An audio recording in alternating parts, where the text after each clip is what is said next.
I didn't get to talk to you for Casanova, and if I would have bored you with my constant questions about Lawson because he's my favorite director.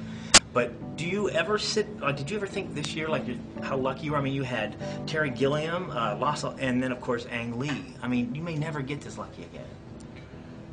Right. It's true. Well, with Ang, though, I mean, what is it, I mean, about Ang? Did you sign on to the project first with him in there, or was it the project itself that drew you? And Ang, I don't think I would have done it if it was in someone else's hands. I think Ang was perfect to tell the story. I've heard his attention for detail is like legendary. Can you just, I mean, can you give me an example of something that maybe that would? Well, I think it's more of a sweeping kind of generalization on his attention. His attention to detail is microscopic, but it's more or less in the way he observes life and his ability to kind of translate what he sees to you in directorial forms, and then from what he sees, the conclusions he comes to, and then putting it on film into a bigger picture. You know, I don't have any real funny anecdote of. Right. Yeah.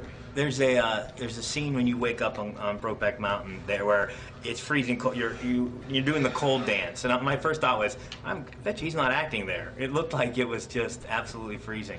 It was. We shot that 10 days before we before the first, principal day of shoot, and it was purely because there was real snow up in the mountains that we chose to run up there and steal it. Yeah.